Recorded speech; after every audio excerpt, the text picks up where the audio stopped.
Şeytanirracim. Bismillahirrahmanirrahim. Elhamdülillahi Rabbil alemin. Ve salatu ve selamu ala Resulina Muhammed ve alihi ve sahbihi ecma'in. Sallu ala Resulina Muhammed. Sallu ala şefi'i kulubina Muhammed. Sallu ala tabibi kulubina Muhammed. Allah'ım salli ala. Evet, kısaca arz edelim. Aslında hemen namazı kılıp dönecektik ama biraz vakit var inşallah. Hareme de yetişiriz.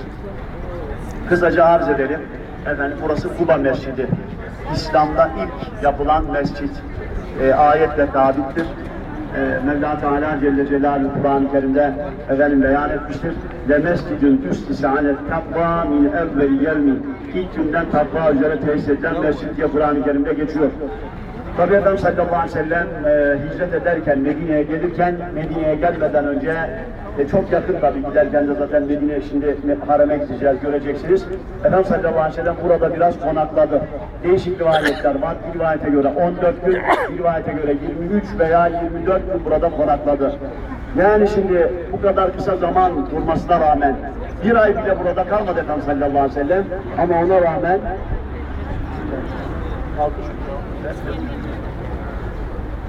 bu kadar kısa durmasına rağmen, bir ay kadar bile durmamasına rağmen dikkat edin, Efendimiz sallallahu aleyhi ve sellem bir mescid inşa edilir. Kuba Mescidi, tabii bu sonradan yapılmış da, buraya Kuba Mescidi inşa ediliyor. Demek ki ne anlaşılıyor? İslam'da cami şart. Demek ki İslam'da cemaat şart. Namazları demek ki cemaatle kılmak gerekiyor. Ama tabii cemaat derken aklımıza camiye giren, çıkan, toplanan, dağılan efendim gruplar gelmesin. Bir cemaat vardır, bir de efendim cemaat vardır. Cemaat nedir? Konuk cami isimler demektir. Mesela girdiğiniz içeride ne var? Kürsü var, mihrap var, minber var. Bunlar nedir? Cemaatattır. Demek ki içeride çok durmakla efendim fazilet olsaydı, kürsüden, minberden daha mübarek bir şey olmaması lazım ama efendim demek ki esas mesele nedir? Hakikaten cemaat olmak.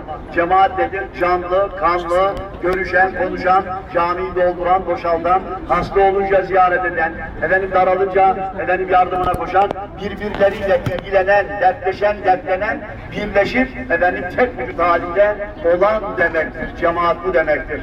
Demek ki cemaatleşmek çok önemli. İşte burası Efendimiz sallallahu aleyhi ve sellem Kuba Mescidini yaptı. Tabi burada Mevla Teala inen ayet-i kerimede buyuruyor وَالَّذ۪ينَ اتَّخَذُوا مَسْجِدًا ضُرَارًا. Bir de Durar Mescidi efendimden bahsediyor Allah-u Teala ve Tekaddes Hazretleri. O nedir? İşte burada Efendimiz sallallahu aleyhi ve sellem Medine'ye hicret etmeden önce Ebu Amir adında bir adam vardı. Kendisi Hristiyan idi. Sonradan papaz oldu. Yani kendine göre bir misyonerlik çalışması yapıyor. Bir takım faaliyetler yapıyor. Ama ne zaman Efendimiz sallallahu aleyhi ve sellem geldi, bütün planları darmadağın oldu. Dolayısıyla bunun üzerine aleyhte faaliyetlere başladı. Mekke'ye kaçtı. Orada müşriklerle beraber oldu. Uhud Savaşı'na katıldı. Huneyn Savaşı'na katıldı. Baktı İslam daha da yayılıyor ve bu sefer ne yaptı? Efendim Şam tarafına, yani Bizans'a sığındı ve Heraklius'ten yardım istedi. Dedi ki böyle böyle bak Hristiyanlığı tarif etmiyor, şöyle yapıyor, böyle yapıyor. Yeni bir din efendim ihdat ediyor diye Efendimiz sallallahu aleyhi ve sellem ve ashabını şikayet etti ve Medine'den onları sürmek konusunda Bizans İmparatorluğundan yardım istedi ve yardım aldı. Ve haber gönderdi buraya. Dedi ki Bizans bana yardım edecek. İmparator bana yardım edecek, orada bana bir yer yapın ama dedi. Ben geldiğim zaman orada yerleşeyim, orayı bir efendim büro gibi, bir sivil efendim kuruluş gibi kullanalım gayesiyle bir yer yapılmasını istedi. Onlar da şimdi ne yapacaklar? Kahve yapsa kimse gelmez, meyhane yapsa kimse gelmez. Ne yapacaklar? Cami yapacaklar ki insanları çekmek için. Dolayısıyla cami yapacaklar ama Efendimiz sallallahu aleyhi ve sellem de girmeden ne yapamazlar? Efendim gene kimseyi sokamazlar. İlla Efendimiz sallallahu aleyhi ve sellem o mescitte namaz kılacak. Şimdi burada çok önemli, bakın. Efendimiz girmeden kimse camiye bile girmiyor. Öyleyse biz de öyle olalım. Ya Resulullah'ın girmediği yerlere, Resulullah'ın girmeyeceği yerlere, Resulullah'ın girmemize razı olmayacağı yerlere girmeyelim. Bir düşün bakalım. Resulullah kahveye girer mi? Resulullah meyhaneye girer mi? Resulullah sallallahu aleyhi ve sellem isyan edilen, günah işlenen yerlere girer mi? Resulullah girmezse sen de girme. Sahabe girmiyordu çünkü. Bak Resulullah'a davet ediyorlar. Bir yer yaptık ya Resulallah. Gece hastalar üşümesin, yaşlılar kalsın diye böyle bir yer yaptık. Ne olur gel. Çünkü onaylaması lazım Resulullah'ın ki sahabeye girsin. Allah tabi korudu. Efendimiz sallallahu aleyhi ve sellem şimdi sefer hazırlığı yapıyoruz. Dönüşte buyurdu. Seferden dönüşte de bir konaklık mesafe kala ayet geldi. وَالَّذ۪ينَ اتَّخَذُوا مَسْجِدًا ضِرَارًا. Öyle kimseler var ki Müslümanlara zarar vermek için bir mescid inşa ettiler, mescid edildiler. Daha ve küfran, hakkı inkar etmek için ve tefrikan beynel müminin, müminlerin arasını ayırmak için, tefrika yapmak için ve irsaden limen haradallahu ve Resulühü min kabl, daha önce de Allah ve Resulü'yle savaşan kimseye de yar ayırmak için ne yaptılar? Bir zarar, mescidi durar deniyor.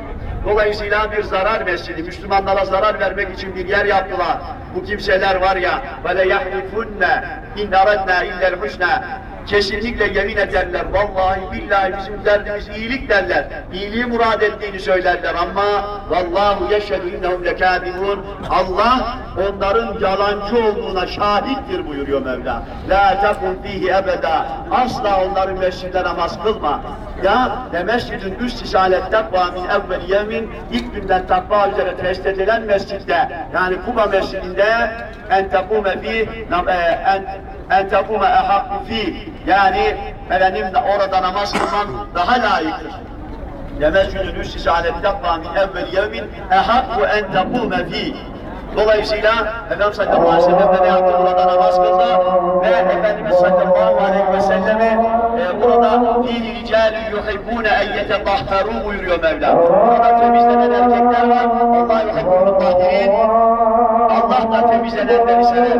Mevla burada yani abdest alırken taharetine dikkat eden, halaya giriş çıkışa dikkat eden, isticaya, istibraya dikkat eden kimseleri de ne yapıyor? Övüyor.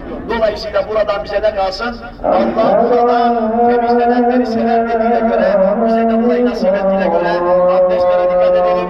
Çünkü abdest nerede başlar? Halada başlar. İstica, istibra çok önemli. Halaya girdiğin gibi hemen çık, abdest olmaz. Abdestin olmaz. Dolayısıyla çıkarsın, abdest alırsın, namaza durursun, eğilirsin. Dolayısıyla affedersin, anladı mı? İdrak akıllı devam etti mi? Ne olacak? Abdest bozulacak. İşte burada ne yapmamız lazım? Dikkat etmemiz lazım. Bir, abdeste dikkat edeceğiz. İki, tırar mescidi gibi seni camiden uzaklaştıracak kahve, meyhane, günah ve işler bataklıklarından uzak bulmak lazım. Rabbim Celle Celaluhu nasip eylesin. Allah'ın cemaatine kılan nasip eylesin. Cümlemizi yolunda dahil eylesin. Yarın inşallah Kur'an bahçesine gidilecek. Saat 8.30'da otellerin önünde otobüs kalkacak. İnşallah orada peygamber sevgisiyle alakalı sohbet yapacağız. Rabbim konuşmak, görüşmek, konuşmak nasip eylesin. Lillahi Teala'l-Fatiha.